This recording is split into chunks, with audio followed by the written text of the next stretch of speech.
coisas. Só que Deus não está testando o povo, mas o líder. Até onde vai a nossa paciência? Até onde vai a nossa condição para lidar com os problemas? Sem dúvida alguma, alguns dizem, fulano tem um pavio curto, não é? Eu diria assim, que existem muitas características para alguém ser líder, mas uma das mais importantes é a paciência. A paciência porque você lida com questões, às vezes tão complexas, às vezes tão simples, e coisas que aparentemente são tão bobas, mas que causam um estrago tão grande. A realidade que nós lidamos e tratamos e nos envolvemos na vida, ela mostra essas duas facetas. Às vezes Deus está tratando com as pessoas, mas às vezes Ele está tratando conosco.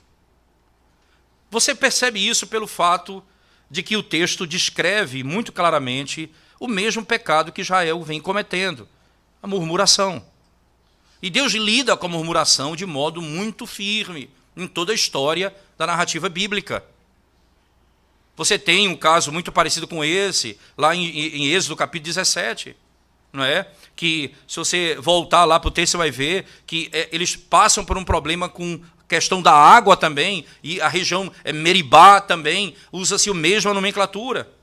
E lá Deus manda que Moisés venha e fira a rocha, e quando ele fere a rocha, sai água. E ali ele está mostrando exatamente que quando a rocha é ferida, ela traz vida. E foi isso que aconteceu com Cristo exatamente. Quando ele foi ferido, quando ele foi morto, ele trouxe vida, salvação para os homens. E o Senhor está instruindo Israel acerca dessas coisas. Mas agora o Senhor está lidando com o mesmo pecado de Israel, só que uma outra geração. Entenda isso. Se você olhar para o texto, volte comigo, por favor. Veja que o texto começa no verso 1, descrevendo a morte de Miriam. E uma declaração simples. Chegando os filhos de Israel, não é? Toda a congregação ao deserto de Zim, e aí, isto é, eles estão exatamente no último ano, eles estão à margem da terra prometida, eles estão chegando na terra prometida. Eles estão no deserto, no mês primeiro, isso provavelmente do 4º ano que eles saíram. O povo ficou, ou melhor, no último ano da sua chegada na terra prometida. Ali morreu Miriam e ali foi sepultada. Mas aí o texto diz, nesse deserto, duas coisas aconteceram. Morreu Miriam, e você vai ver que esse texto ele é marcado por duas mortes importantes, no verso 1, não é? E depois, no verso 22 até o verso 29 do mesmo capítulo, a morte de Arão. No mesmo capítulo, você vai ter a morte de Arão. Então, perceba que esse capítulo ele é encerrado em duas mortes, a morte de Miriam e a morte de Arão. Líderes, junto com Moisés, do povo pelo deserto até a terra prometida. Acontece que no verso 2, após a morte de Miriam, o povo continua murmurando. Veja no verso 2, não havia água para o povo. Você percebe que aqui é uma realidade, não havia água, isso não é da imaginação deles. Eles não tinham água mesmo. Faltava-lhes alguma coisa. Não é? Então se ajuntaram contra Moisés e contra Arão. E aqui é o grande ponto, irmãos. O problema ele não é fictício, ele é real. Porque os nossos problemas são reais.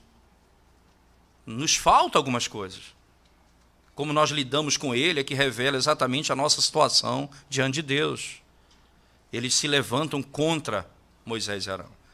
Mas o meu ponto é, esse povo aqui que está chegando na terra prometida, já não é mais o povo que saiu do Egito.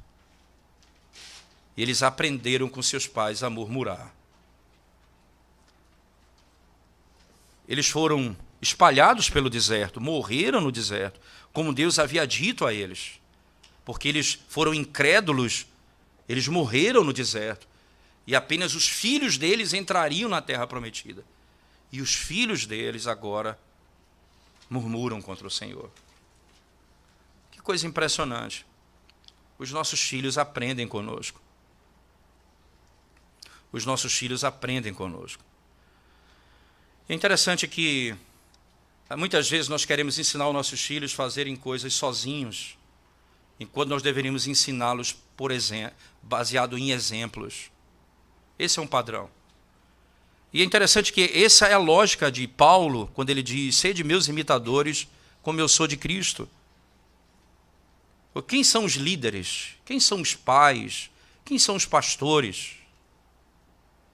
São aqueles que vão, por exemplo, baseado em exemplo, dizer aos seus como se aplica a verdade do Evangelho na vida, em situações das mais diversas. É assim que nós somos. Foi para isso que Deus nos chamou. Na perda, na dor, no sofrimento, no ganho, nas provações, nas faltas. Como nós ensinamos os nossos filhos a seguir os passos do Senhor? Paulo em nenhum momento está dizendo: sede meus imitadores, como sentido de soberba e orgulho. Ele está dizendo: porque esse é o fim, porque eu sou imitador de Cristo. Você entende? Vocês vão aprender comigo a como imitar Cristo. Mas assim como é para o bem, também é para o mal. Às vezes nós reclamamos dos nossos filhos. Eles não oram, mas nós não oramos também. Nós reclamamos dos nossos filhos, eles não leem a Bíblia, mas nós não lemos também. Os nossos filhos não têm uma vida piedosa, mas nós não temos também. Eles nunca viram isso em nós. Eles nunca foram instruídos assim. Rapidamente, eles aprenderão o caminho errado. E aqueles que vão entrar na terra prometida vão entrar com o mesmo coração, reclamando de Deus. Falta água. O que falta? Por que falta? E eles se aproximam de Arão e de Moisés, o texto continua no verso 3. E o povo contendeu com Moisés, disseram: antes tivéssemos perecido quando expiraram nossos irmãos perante o Senhor. Você percebe? Eles estão dizendo: aqueles que morreram, os nossos irmãos morreram. E ele está falando do que aconteceu com a revolta de Corá. Presta atenção. Quando morreram milhares de pessoas, eles queriam ter morrido ali. Veja a insanidade do pecado. Como que o pecado ele é maligno nesses termos. Veja, me falta água. E eu não consigo perceber que Deus poupou a minha vida. E isso não é suficiente para que a falta de água não me leve a murmurar. Mas a me alegrar, eu fui poupado por Deus. Ele teve misericórdia da minha alma. Nós somos tentados assim. Essa é a provação continuada, irmãos. As coisas que nos faltam, elas gritam aos nossos ouvidos mais do que as coisas que nós temos. Deus disse a Adão e Eva: vocês podem comer de todo o fruto do jardim, exceto de uma árvore. Satanás disse: é verdade que Deus disse que não é para comer de nenhuma árvore do jardim?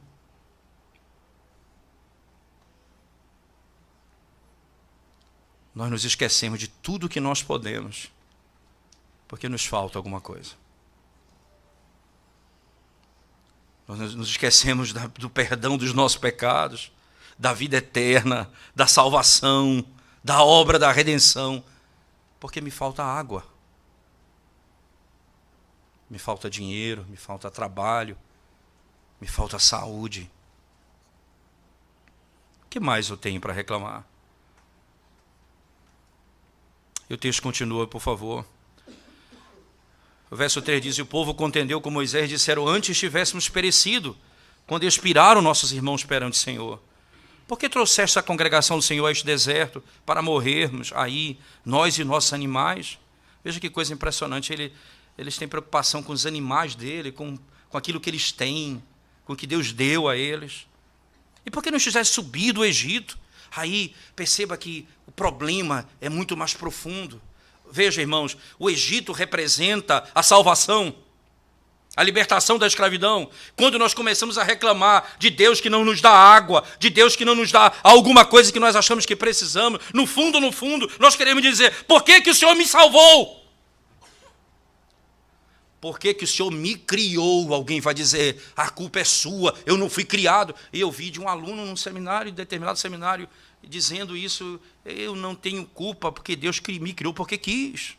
Você percebe? Esse é o espírito. A reclamação, a murmuração, no fundo, é: por que eu existo? Porque o Senhor me criou. E por que o Senhor não me deixou lá na escravidão? Para quê? Se me falta água para beber.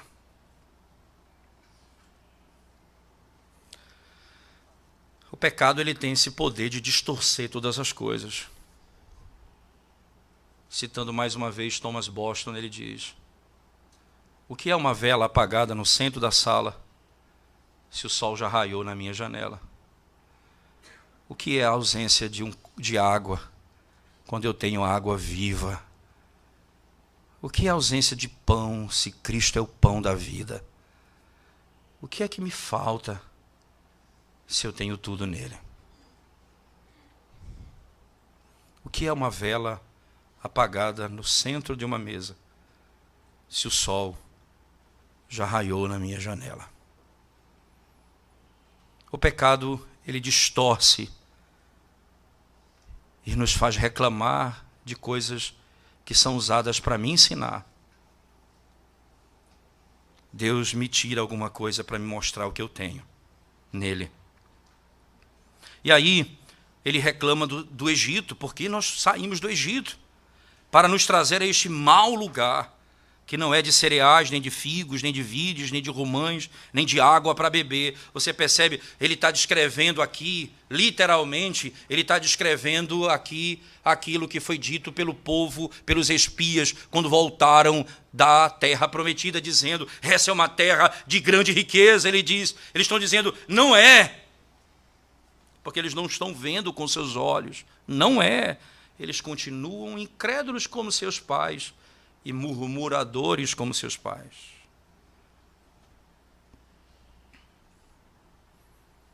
Primeira coisa, e essa é a postura, não é? Quando se ouve esse tipo de conflito e de questionamento e de angústia, a primeira coisa que a liderança tem que fazer é o que Moisés e Arão fizeram. Perceba que eles fazem no verso 6. Então Moisés e Arão se foram de diante do povo para a porta da tenda da congregação, e se lançaram sobre o seu rosto, e a glória do Senhor lhes apareceu. Esse é o lugar que o pai se refugia, que a mãe, que o patrão, que os pastores, os líderes da igreja precisam correr para os pés do Senhor.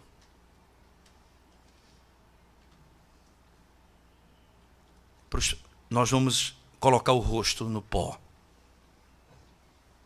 É interessante a linguagem, a tenda da congregação, a tenda onde eles se ajuntavam, onde Deus vinha em glória e falava com eles.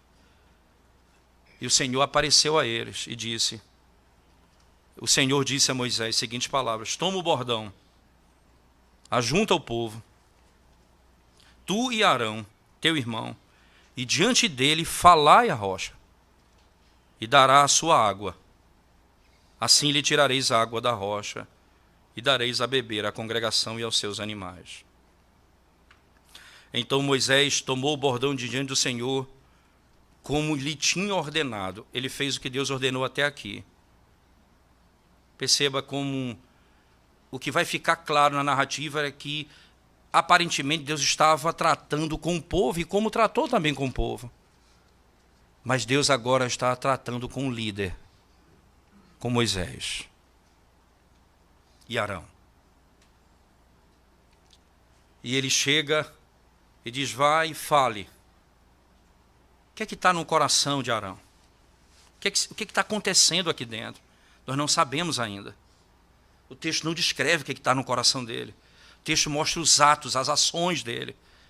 E às vezes, irmãos, como um fogo numa panela que vai fazer com que a sujeira ela venha para fora, assim também, da mesma forma, Deus vai fazer com ele. Ele vai tratar com o coração, porque isso está lá dentro do coração dele. Isso está ali dentro, ninguém sabe. Moisés é um homem justo, é um homem reto, faz tudo o que Deus manda, mas tem algo no coração dele que ainda não saiu.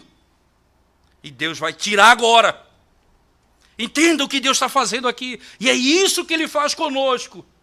Ele vai colocar numa prensa para que saia o melhor suco, para que o que é mal salte e nós sejamos purificados por Ele.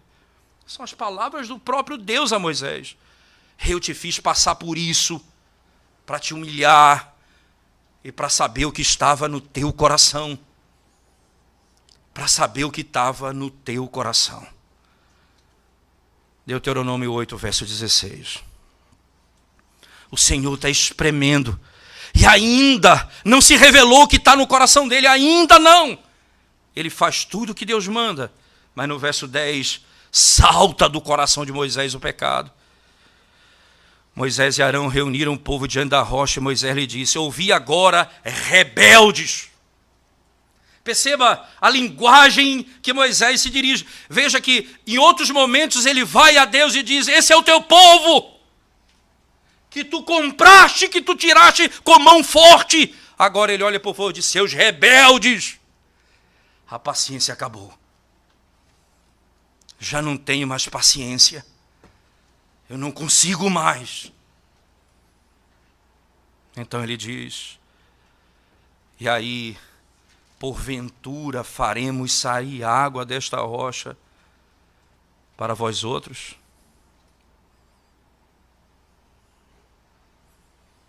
Porventura faremos sair água desta rocha para vós outros?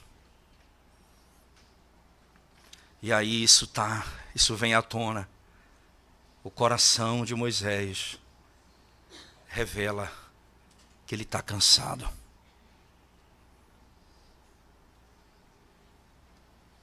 E ele diz, somos nós que vamos fazer sair água. Nós vamos tirar a água dessa rocha. Nós temos condições de fazê-lo.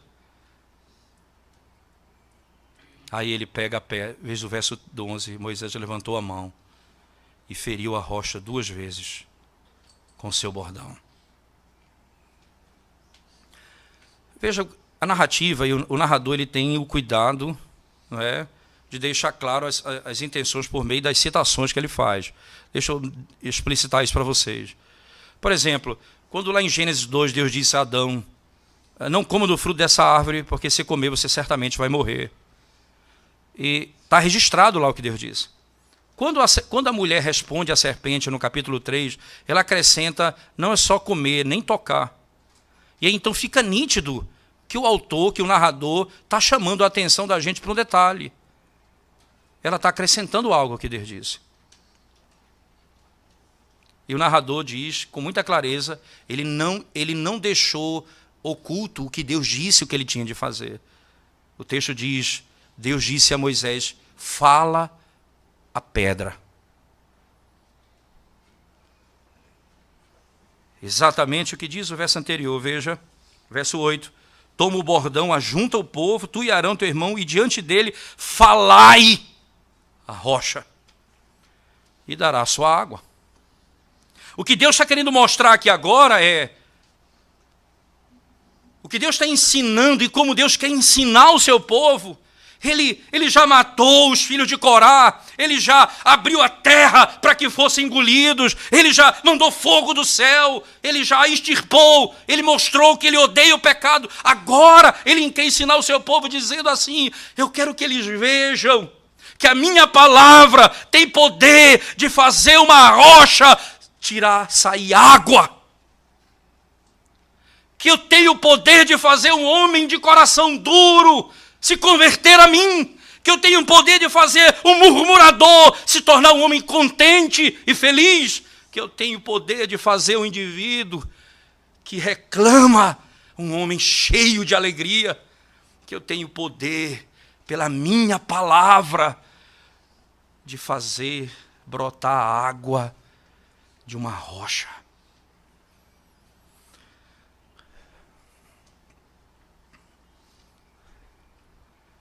Thomas Boston certa vez disse sobre rocha: os nossos corações, disse ele, são como rochas,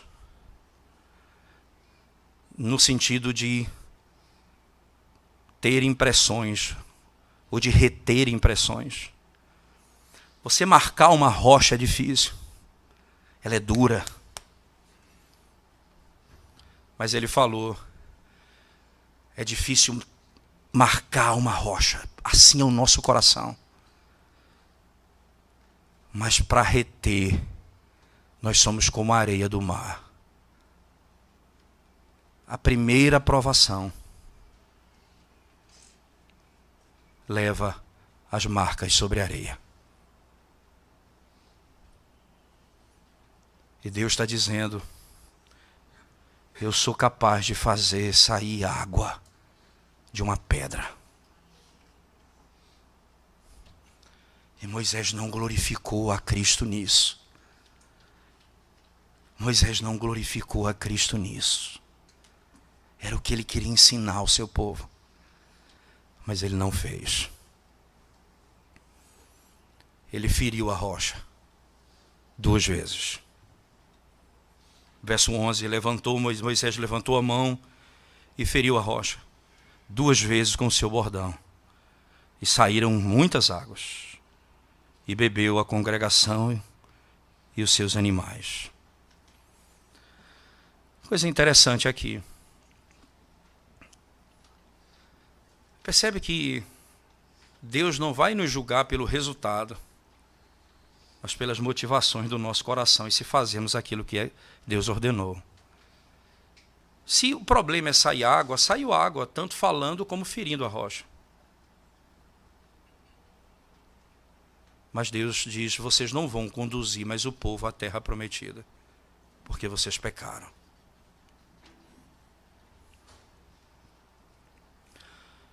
E muitas vezes nós queremos ser guiados pelo pragmatismo, isto é, o resultado do nosso trabalho. Deu certo. Deu certo. Então está tudo bem. Não é deu certo, está tudo bem. Você fez aquilo que Deus mandou você fazer. É isso que a palavra de Deus te instrui para fazer. Você confia na palavra de Deus.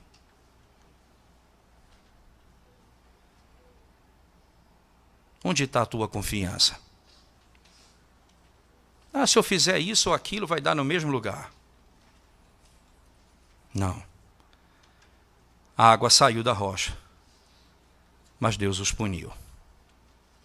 Veja a sequência do texto. Mas o Senhor disse a Moisés e Arão, visto que não crestes em mim, que coisa impressionante. Não crestes em mim. E aqui a incredulidade é revelada. Perceba, irmãos, que eles, os de Israel, não entraram na terra prometida porque foram incrédulos.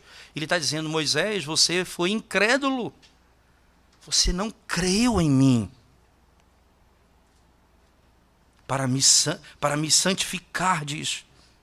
Visto que não crestes em mim, para me santificardes diante dos filhos de Israel. Por isso não fareis entrar este povo na terra. Por isso não fareis entrar este povo na terra que lhe dei.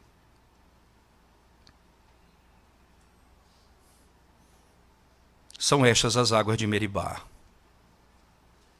Porque os filhos de Israel contenderam com o Senhor e o Senhor se santificou neles. Ele não santificou o Senhor, mas o Senhor se santificou nele. Isso me lembra muito o que aconteceu em Levítico, no capítulo 10. Quando os filhos do sacerdote se achegam para sacrificar e trazem fogo estranho e são consumidos pelo Senhor. Então Moisés vai avisar Arão: os teus filhos morreram diante do Senhor. E então o coração dele se acalmou e diz: o Senhor será santificado em todo aquele que se aproxima dele. Ou ele será santificado de uma forma ou de outra. Ou nós santificamos ele obedecendo, ou seremos santificados sendo julgados por ele. Mas o Senhor foi santificado naquele dia, punindo Moisés e o povo.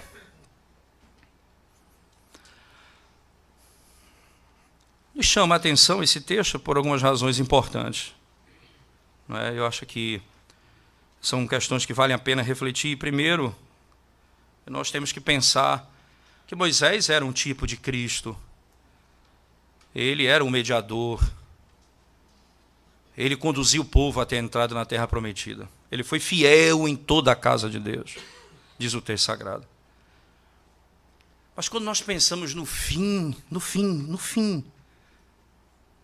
ele mostrou o pecado do seu coração. Não para ele ser desonrado, mas ele é o profeta, ele é o homem. Não houve profeta igual Moisés em toda a história de Israel. É o homem que Deus escolheu de modo poderoso. Mas ali Deus está dizendo: não é esse o meu escolhido. O autor da carta aos Hebreus vai dizer: Cristo é superior a Moisés. Então você percebe que Cristo foi tentado em muitos momentos, no deserto. Mas chegou no fim da sua vida, nós começamos a pensar que a tentação tomou uma forma muito grande. Quando murmuravam dele, quando disseram para ele assim: se tu és de fato o Filho de Deus, ordena aos anjos que venham e destruam todos aqui. Se o coração dele fosse cheio do sentimento que foi tomado o coração de Moisés, ele teria feito isso. Rebeldes, eu vou destruí-los agora. Os seus pecados não vão ser destruídos por esse tipo de ira, mas em Cristo ser condenado por nós.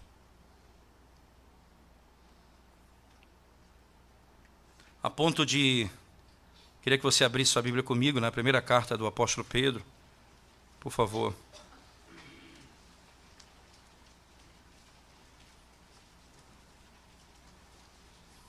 Capítulo 1.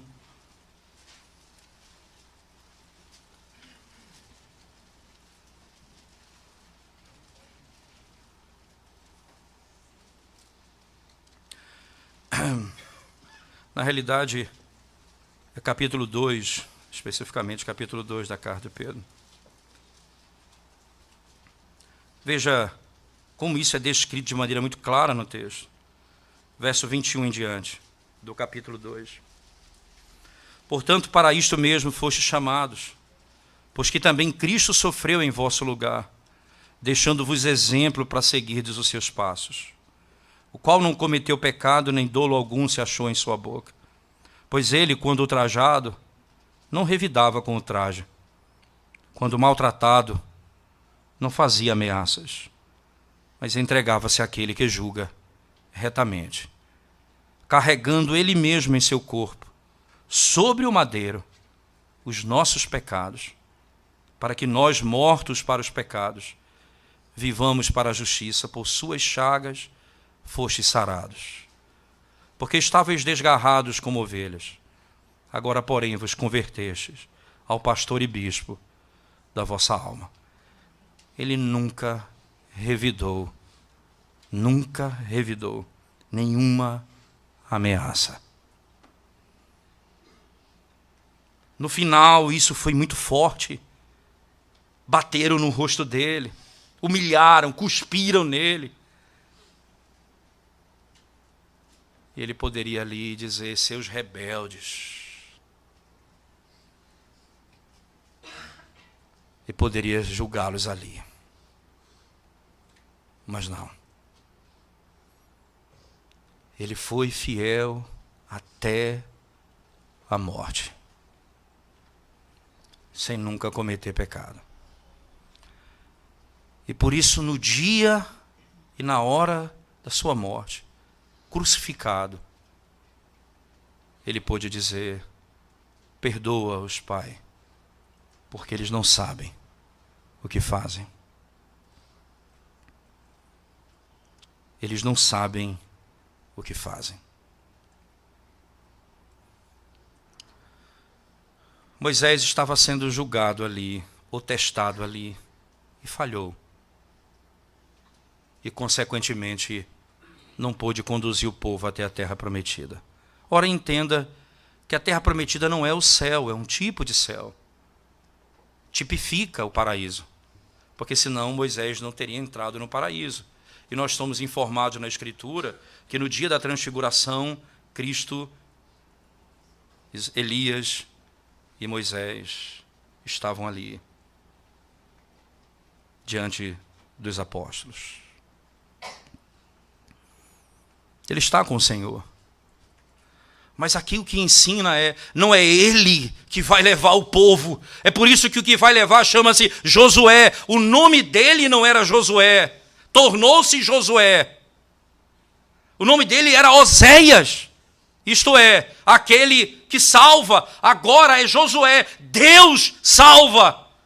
Ele está dizendo, quem leva o povo até a terra prometida é o próprio Deus. É por isso que o nome dele vai ser transformado. Não é um homem que fará isso, é o próprio Deus que fará isso. E é por isso que nós podemos descansar nele, tanto eu, como você, como todos nós podemos descansar nele. Mas lembre-se, quando nós somos aparentemente irritados pelos outros, não são os outros que estão sendo julgados, somos nós. Como eu reajo a isso diz muito a meu respeito. Como eu lido com isso fala muito acerca do meu coração. Nós devemos ser prontos para ouvir, tardio para falar e para irar-se. Porque a ira do homem não produz a justiça de Deus. Rebeldes, ela não produz a justiça de Deus. Com isso não se diz que não há momento em que você deve agir com dureza quanto ao erro. Não. Mas nunca de tal maneira que fique claro que a tua ira e a ira de Deus se confundem. Você contamina a ação divina.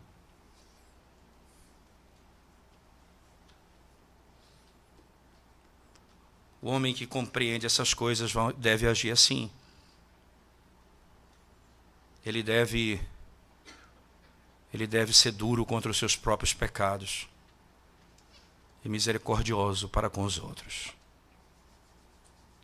Mas os que agem pecaminosamente são contrários.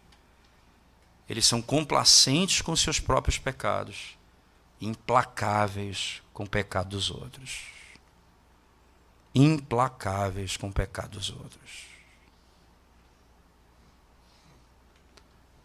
Quando a ira deles quer ser tomada pela ira de Deus. Isso é iniquidade.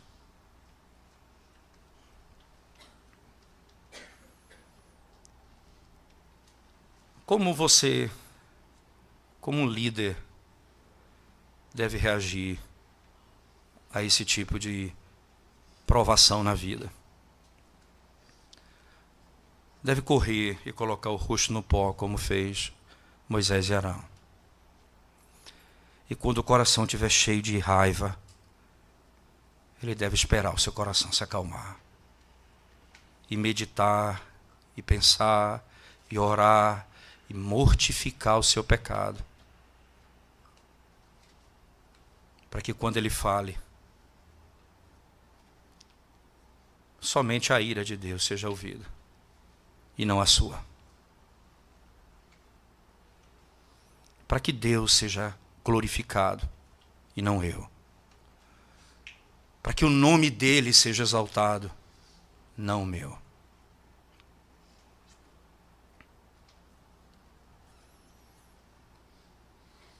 Muitas vezes Deus nos concede filhos que, sendo tratados, educados no caminho do Senhor, alguns são rebeldes, vão dar muita dificuldade na vida. O Senhor vai tratar com eles, mas eles são instrumentos do Senhor para tratar conosco também. Às vezes o Senhor nos dá ovelhas que são mansas, e acho que toda ovelha é mansa. Eu não consigo imaginar uma ovelha que parece com um bode, mas tem algumas ovelhas que são complicadas. Mas elas são instrumentos de Deus para tratar conosco também.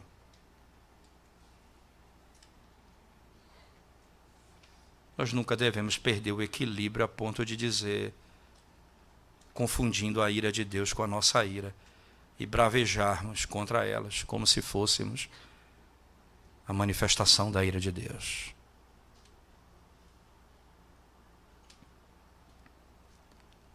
Pai, como você tem tratado com os erros dos seus filhos? Você acha que você tem mais a ensiná-los do que o que você tem aprendido com a luta do sofrimento e a luta do seu filho? Você acha que não tem aprendido com isso? Então é hora de você olhar de novo e prestar atenção. Deus está tratando com você também. Marido, como você tem lidado com a sua esposa? Como tem sido o seu relacionamento com a sua esposa? Qualquer coisa você perde a cabeça e perde a paz. É a sua ira, é a sua justiça que vai sobressair ou a de Deus? Quem é você? Como tens agido?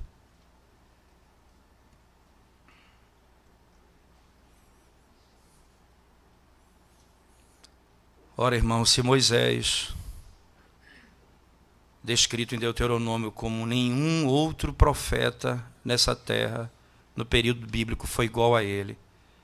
Se Moisés falhou nisso, imagina eu e você. Nós precisamos confiar continuamente na graça do Senhor, aquele que nunca revidou. Que as suas questões eram tratadas de uma forma. Ele se irava contra aquilo que era contra a lei de Deus, não contra o que feria ele, pessoalmente. Porque você vê, essa é uma diferença grande que você nota. O pai, ele se revolta com o filho quando ele entra de pé sujo em casa e suja o tapete. Ele é capaz de matar o menino, espancar o menino. Mas se ele quebrar a lei de Deus, a gente trata como se fosse qualquer coisa. Essa é uma maneira clara de mostrar como você tem agido. É a tua ira, não a de Deus. É a tua glória, não a glória de Deus que você está buscando. E aqui nós precisamos guardar o nosso coração. E eu preciso então me dirigir a você nessa manhã que não conhece a Cristo, não tem a Ele como, não entende a linguagem da redenção. Mas eu preciso então lhe alertar contra esse grande perigo. Ora, você certamente imagina que não precisa de Cristo porque você encontrou uma outra maneira de salvar a si mesmo. Isto é, você acha que a ira de Deus que caiu sobre Cristo foi desnecessária, porque você encontrou uma maneira de andar em retidão que não precisa dela. Você pode andar e ser salvo com base na tua própria justiça e obediência. Nunca você vai entender a salvação se você continuar crendo em você mesmo e na tua própria força. Não é esse o caminho da salvação. O caminho da salvação é: eu rejeito a minha própria justiça. Se a ira de Cristo, se a ira de Deus não cair sobre Cristo, ela cairá sobre você. Sobre você significa inferno. Sobre Cristo significa céu. Sobre você significa juízo eterno. Sobre Cristo, salvação eterna. Busca o Senhor e seja salvo. Você e sua casa. Vamos orar ao Senhor mais uma vez, irmãos. Nós te damos graças, ó Deus, por tua palavra nessa manhã e pelo privilégio de podermos ouvir o teu evangelho nas sagradas letras da antiga aliança. Queremos rogar ao Senhor continuamente, Senhor, a tua misericórdia sobre nós, como pais no trato com os nossos filhos, como marido no trato com a esposa. Ajuda-nos, ó Deus, como líderes e pastores no trato com as ovelhas. Ensina-nos, ó Deus. Ensina-nos a não agir na ira da nossa carne, porque a nossa ira não produz a tua justiça. Pelo contrário, pedimos que o Senhor nos ajude a glorificar o Senhor em todos os nossos atos. Quando fazemos isso, nós apontamos para a glória do Evangelho. Quando nós não exaltamos a nossa justiça, mas a de Cristo, nós exaltamos o Evangelho, nós glorificamos a Cristo, nosso Senhor. E por isso pedimos, ajuda-nos como líderes, Senhor, a liderar a nossa família, como pastores, a pastorear o rebanho, de tal maneira que a nossa ira não seja aquela que toma o lugar da justiça de Deus, mas a justiça de Deus seja a manifestação da glória do Senhor no nosso meio. Ajuda-nos, precisamos da tua graça.